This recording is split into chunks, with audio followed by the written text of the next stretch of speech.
Welcome friends, ML education চ্যানেলে তোমাদেরকে স্বাগত জানাই। এর পূর্বের ভিডিওতে তোমাদের দ্বাদশ শ্রেণীর চতুর্থ সেমিস্টারের এডুকেশন বিষয়ের শিক্ষায় রাশিবিজ্ঞান বলে যে অধ্যায়টা ছিল ইউনিট 2 এর মধ্যে গ্রুপ ডি এর, তো সেখান থেকে 2 নাম্বার এবং 10 নাম্বার প্রশ্নের ফাইনাল সাজেশান অর্থাৎ লাস্ট মুহূর্তের সাজেশান দিয়ে দিয়েছিলাম। আজকের ভিডিওতে মূলত গ্রুপ ডি এর ইউনিট 1 এর এডুকেশনাল টেকনোলজি বা শিক্ষায় প্রযুক্তি বিজ্ঞান থেকে যে সমস্ত গুরুত্বপূর্ণ প্রশ্ন পরীক্ষায় আসতে পারে, তো সেগুলো নিয়ে আলোচনা করব। তো ভিডিওটা তোমরা প্রথম থেকে শেষ পর্যন্ত দেখতে থাকো, কারণ ভিডিওটা খুবই গুরুত্বপূর্ণ হতে চলেছে। আর এরকমই নিত্য নতুন ভিডিও পাওয়ার জন্য চ্যানেলটিকে সাবস্ক্রাইব করে রাখো। দেখো, সবার প্রথমে আগে সিলেবাসটা দেখে নাও, তারপরে মূল টপিকে যাচ্ছি। দেখো, তোমাদের দ্বাদশ শ্রেণীর চতুর্থ সেমিস্টারের এডুকেশন বিষয়ের এই যে গ্রুপ ডি এর মধ্যে ইউনিট 1 এর মধ্যে আছে কি না, এডুকেশনাল টেকনোলজি বা শিক্ষা প্রযুক্তিবিদ্যা বা শিক্ষা প্রযুক্তি বিজ্ঞান। তো এই শিক্ষা প্রযুক্তি বিজ্ঞান থেকে কত নাম্বারের প্রশ্ন হয়? দেখো, এই শিক্ষা প্রযুক্তি বিজ্ঞান থেকে এডুকেশনাল টেকনোলজি থেকে তোমাদের 2 নাম্বারের প্রশ্ন থাকে একটি এবং 5 নাম্বারের প্রশ্ন থাকে একটি, অর্থাৎ মোট 7 নাম্বারের প্রশ্ন এই অধ্যায়টা থেকে হয়। আর এখানে তোমাদের এই যে 2 নাম্বারের যে প্রশ্ন আছে, এই 2 নাম্বারের একটি প্রশ্নের জন্য দুটো অপশান দেওয়া থাকবে, আর 5 নাম্বারের একটি প্রশ্নের জন্য দুটো অপশান দেওয়া থাকবে। দুটোর মধ্যে যে কোনো একটা করতে হবে, ঠিক আছে? তাহলে মোট এই অধ্যায় থেকে তোমাদের 7 নাম্বারের প্রশ্ন থাকছে। আর একটা কথা বলে রাখি, তোমাদের দ্বাদশ শ্রেণী চতুর্থ সেমিস্টারের এডুকেশন বিষয়ের প্রতিটি অধ্যায়ের উপর ফুল সাজেশন অনেক দিন আগেই এই চ্যানেলে দেওয়া হয়ে গেছে। তো এই চ্যানেলে তোমরা গিয়ে দেখে নিতে পারো। আর মানে ওই সাজেশনের মধ্যে যে প্রশ্নগুলো ধরা আছে, ওগুলো তোমরা করে গেলে ওখান থেকেই তোমরা ফুল মার্কস পেয়ে যাবে। মানে প্রত্যেকটা প্রশ্নই তোমরা কমন পেয়ে যাবে আর কি, ঠিক আছে? 40 নাম্বার আছে, 40-এ 40 তোমরা ওই প্রশ্নগুলো থেকেই পেয়ে যাবে। এগুলো লাস্ট মুহূর্তের সাজেশন, এগুলো একটু ভালো করে যাবে। তো চলো এরপর মূল টপিকে আসা যাক। দেখো, তোমাদের শিক্ষায় প্রযুক্তি বিজ্ঞান বলে যে অধ্যায়টা আছে, এই অধ্যায়টা থেকে আগেই বলেছি যে 2 নাম্বার এবং 5 নাম্বারের প্রশ্ন হয়। তো সবার প্রথমে 2 নাম্বারের যে প্রশ্নগুলো আছে, তো সেগুলোর সাজেশান নিয়ে আলোচনা করব।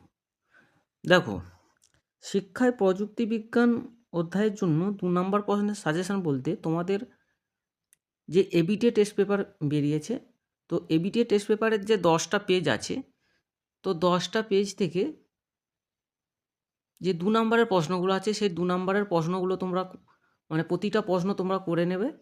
তো সেখান থেকেই তোমরা শিক্ষা প্রযুক্তিবিদ্যা সহ আরও যেসব অধ্যায় আছে, প্রত্যেকটা অধ্যায়ের 2 নাম্বারের প্রশ্ন তোমরা কমন পেয়ে যাবে। আর এই চ্যানেলে এবিটিএ টেস্ট পেপারের এডুকেশন বিষয়ের প্রতিটি অধ্যায় করানো আছে, একদম ছোট প্রশ্ন বড় প্রশ্ন সমস্ত কিছু করানো আছে। তো তোমরা ভিডিওগুলো দেখে নেবে, সেখানেতেই সমস্ত প্রশ্নের সমাধান করানো আছে, ঠিক আছে? তাহলে এখানে তোমাদের এডুকেশনাল টেকনোলজি বা শিক্ষা প্রযুক্তিবিদ্যা থেকে 2 নাম্বার প্রশ্নের সাজেশান হচ্ছে এবিটিএ টেস্ট পেপারের সমস্ত প্রকার পেজের যে 2 নাম্বারের প্রশ্নগুলো আছে, ঠিক আছে? তো সেখানে তোমাদের শিক্ষা প্রযুক্তিবিদ্যাও আছে। এরপর আসছে 5 নাম্বারের প্রশ্ন। দেখো, এখানে লেখাটা একটু ছোটো হয়ে গেছে। 5 নাম্বারের প্রশ্ন, এখানে যে প্রশ্নগুলো খুবই গুরুত্বপূর্ণ সেগুলো একটু বেশি স্টার মার্ক দেওয়া আছে। প্রত্যেকটা প্রশ্ন, এখানে যে কটা প্রশ্ন দেওয়া আছে প্রত্যেকটা প্রশ্ন একদম মানে খুবই গুরুত্বপূর্ণ প্রশ্ন, ঠিক আছে? এই প্রশ্নগুলোর বাইরে কিন্তু প্রশ্ন আসার সম্ভাবনা নেই বললেই চলে, এটা একদম গ্যারেন্টি। দেখো, এই প্রশ্নগুলো তোমরা ভালো করে যাবে, এখান থেকেই তোমরা যে 5 নাম্বার আছে 5 নাম্বার পেয়ে যাবে কিন্তু। দেখো, এখানে প্রথম 1 নাম্বারের যে প্রশ্ন আছে 1-এর দাগের, এখানে 1-এর দাগের যে প্রশ্ন আছে যে শিক্ষা প্রযুক্তি বিজ্ঞান কাকে বলে, শিক্ষা প্রযুক্তিবিদ্যার বৈশিষ্ট্য লেখো। 2, শিক্ষা প্রযুক্তিবিদ্যার পরিধি লেখো। এই প্রশ্নটা দেখো, যদি হেরফের করে দেয় যে শিক্ষা প্রযুক্তিবিদ্যার বৈশিষ্ট্য কিংবা পরিধি, এটাকে তোমরা এই দুটোর মধ্যে যে কোনো একটাকে লিখে দেবে, এখান থেকে তোমরা ফুল মার্কস পেয়ে যাবে। প্রশ্নগুলোকে একটু ঘুরিয়ে দিতে পারে, সেগুলো একটু নিজেরা পয়েন্টটা ঠিক রেখে তোমরা লিখে দেবে, এখান থেকে তোমরা ফুল মার্কস পেয়ে যাবে। এরপর আসছে তিনের দাগের প্রশ্ন, শিক্ষায় প্রযুক্তিবিজ্ঞান টেকনোলজি ইন এডুকেশন ও প্রযুক্তি শিক্ষার বা টেকনোলজি অফ এডুকেশন বিজ্ঞানের পার্থক্য লেখো। এটা খুবই গুরুত্বপূর্ণ প্রশ্ন। টেকনোলজি ইন এডুকেশন এবং টেকনোলজি অফ এডুকেশন, ইংরেজি টার্মটা তোমরা দেখে রাখবে বাংলার সাথে সাথে। শিক্ষায় প্রযুক্তি বিজ্ঞান এবং প্রযুক্তি শিক্ষার বিজ্ঞান কিংবা বা শিক্ষার প্রযুক্তি বিজ্ঞান, মানে এখানে প্রশ্নটা মিস্টেক করেছে, এটা একটু, তো যাই হোক তোমরা ইংরেজি টার্মটা দেখে রাখবে যে শিক্ষায় প্রযুক্তি বিজ্ঞান টেকনোলজি ইন এডুকেশন এবং শিক্ষার প্রযুক্তি বিজ্ঞান হবে, ঠিক আছে। শিক্ষার প্রযুক্তি বিজ্ঞান টেকনোলজি অফ এডুকেশন বিজ্ঞানের মধ্যে পার্থক্য রাখো। 4 নম্বর প্রশ্ন, হার্ডওয়্যার প্রযুক্তির বৈশিষ্ট্য কী? হার্ডওয়্যার ও সফটওয়্যারের মধ্যে পার্থক্যগুলি লেখো। আর 5, শিক্ষায় সিস্টেম দৃষ্টিভঙ্গির 5টি বৈশিষ্ট্য লেখো।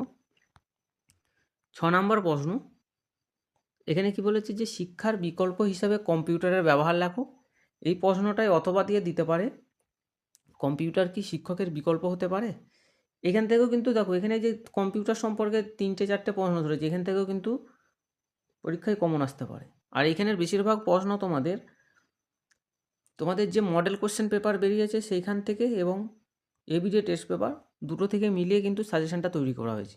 তো বুঝতে পারছো প্রশ্নগুলো কতটা গুরুত্বপূর্ণ। এইগুলো থেকে কিন্তু তোমাদের প্রশ্ন আসবে।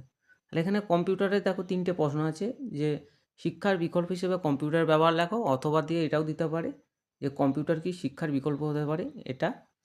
7 নম্বর প্রশ্ন, কম্পিউটার শিক্ষার সুবিধা। 8, কম্পিউটার শিক্ষার অসুবিধা লেখো। 9 নম্বর প্রশ্ন, এটাও খুবই গুরুত্বপূর্ণ প্রশ্ন, যে শিক্ষাক্ষেত্রে সিস্টেম অ্যাপ্রোচ বলতে কী বোঝো? শিক্ষায় সিস্টেম অ্যাপ্রোচের বৈশিষ্ট্যগুলি লেখো। 10, শিক্ষাক্ষেত্রে সিস্টেম অ্যাপ্রোচের পর্যায়গুলি লেখো।